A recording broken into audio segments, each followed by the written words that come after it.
శ్రోతలకు నమస్కారం.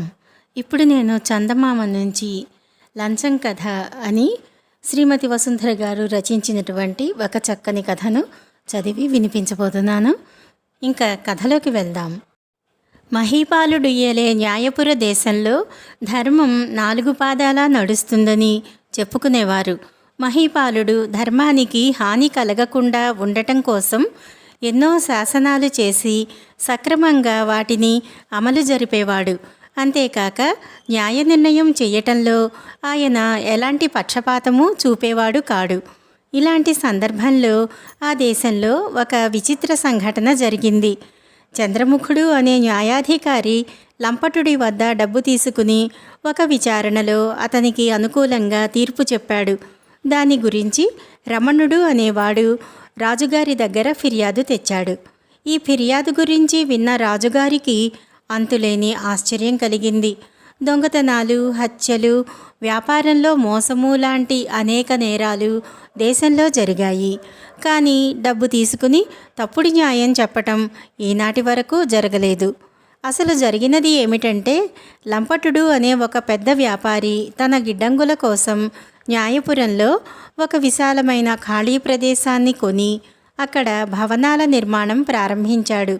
అయితే ఆ ప్రదేశం మధ్యలో కొద్ది మేర రమణుడు అనేవాడిది. రమణుడు పేదవాడు అయినా వాడు తన ఆవరణను అమ్మ నిరాకరించాడు. అది అనాదిగా రమణుడి పూర్వీకుల స్థలం. తమ వంశంలోని పితృదేవతలందరూ అక్కడే ఉంటున్నారని వాడి పిచ్చి నమ్మకం. రమణుడు సకుటుంబంగా తీర్థయాత్రకు పోయి ఉన్న సమయంలో లంపటుడు రమణుడి స్థలం ఆక్రమించి గిడ్డంగుల నిర్మాణం మొదలుపెట్టాడు. రమణుడు తిరిగి వచ్చి పేచీ పెట్టాడు.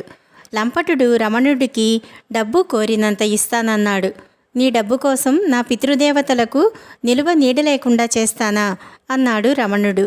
నీకు డబ్బు అక్కర్లేకపోతే అది నీ కర్మ. నేను మాత్రం కట్టడం పని ఆపించను. ఏం చేస్తావో చేసుకో అన్నాడు లంపటుడు. రమణుడు న్యాయాధికారి వద్దకు వెళ్ళి ఫిర్యాదు చేశాడు. న్యాయాధికారి విచారణ జరుపుతానని, ముందుగా కట్టడం పని ఆపమని లంపటుడితో అన్నాడు. లంపటుడికి గుండె జారిపోయింది.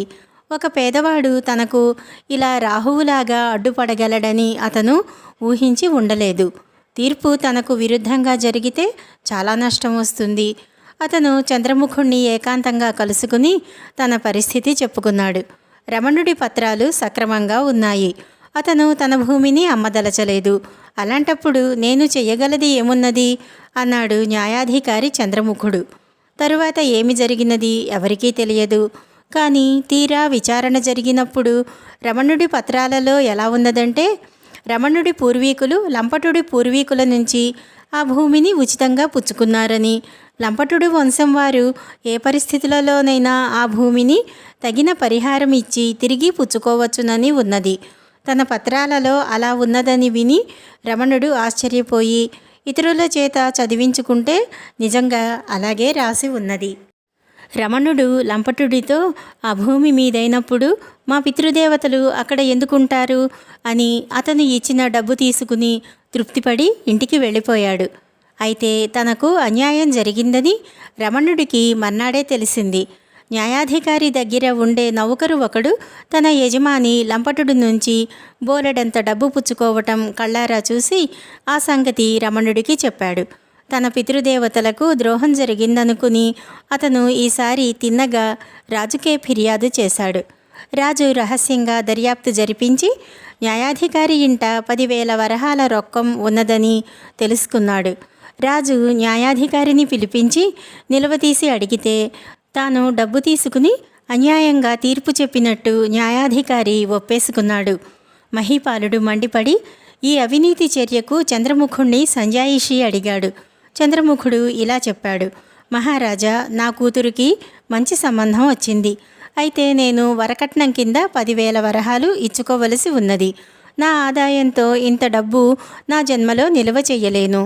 చూస్తూ చూస్తూ అంత మంచి సంబంధం వదులుకోవలసి వస్తున్నదని బాధపడుతున్న సమయంలో లంపటుడి వ్యవహారం వచ్చింది. తీర్పు తనకు అనుకూలంగా ఉండే మాటైతే 10,000 వరహాలు ఇస్తానన్నాడు. రమణుడిది మూర్ఖపు పట్టు. అందరికీ లాభం కలిగేలాగా నేను తీర్పు చెప్పాను. రమణుడికి డబ్బు రావటమే కాక నా కూతురి పెళ్లి సమస్య, లంపటుడి వ్యాపార సమస్య తీరిపోయాయి. మహీపాలుడు లంపటుణ్ణి పిలిపించి, మానవులలో కొన్ని బలహీనతలు ఉంటాయి. చంద్రముఖుడు ఎంతో మంచివాడు. అటువంటి వాడిలోని బలహీనతలు రెచ్చగొట్టి అతని చేత అక్రమమైన పని చేయించావు. ఇది ఏమాత్రం సహించరానిది. దీనికి నీ సంజాయిషి ఏమిటి అని అడిగాడు. నేను ఎవరి బలహీనతను రెచ్చగొట్టలేదు. చంద్రముఖుడు నన్ను డబ్బు అడిగాడు. డబ్బు ఇస్తే సమస్య పరిష్కారం అవుతుందని అన్నాడు. ఇవ్వకపోవటం వల్ల నాకు ఎక్కువ నష్టం కలుగుతుంది కనుక ఒప్పేసుకున్నాను అన్నాడు లంపటుడు. మహీపాలుడికి ఎటూ పాలుపోలేదు. ఒక కొత్త రకం నేరం తన దేశంలో జరిగింది. దీనికి శిక్ష విధించే ముందు ఈ నేరానికి మొదటి కారకుడు ఎవరో నిర్ణయించడం అవసరమని ఆయనకు తోచింది. అయితే అది సులువుగా తేలే సమస్య కాదు. చెట్టు ముందా విత్తు ముందా అన్న సమస్య లాంటిదే ఇదీను. కొందరు తెలివిగల వాళ్ళు మొదటి నేరం ఎవరిదో తెలుసుకుని కూడా చంద్రముఖుడి వద్ద, లంపటుడి వద్ద డబ్బు పుచ్చుకుని ఏమీ తెలియనట్లు మౌనంగా ఉండిపోయారు. అందుచేత రాజు చంద్రముఖుడి నేరాన్ని విచారణకు పెట్టే అవకాశం లేకపోయింది. అది మొదలు ఇలాంటి నేరాలు పెరిగిపోయాయి. దీనికి లంచమని పేరు వచ్చింది. ఈ నేరంలో మొదటి తప్పు లంచం ఇచ్చినవాడిదా, పుచ్చుకున్నవాడిదా? దీనికి సమాధానం సూటిగా ఎవరూ చెప్పలేరు. పరిస్థితులను బట్టి సమాధానాలు మారుతూ ఉంటాయి. అయితే దీనికి శిక్ష లేకుండా ఉన్నది. కారణం ఏమిటంటే మిగిలిన నేరాలకు లేని శక్తి ఒకటి దీనికి ఉన్నది. ఇది న్యాయాన్ని కూడా మార్చగలదు. ఈ కథ ఇంతటితో సమాప్తం. నమస్కారం.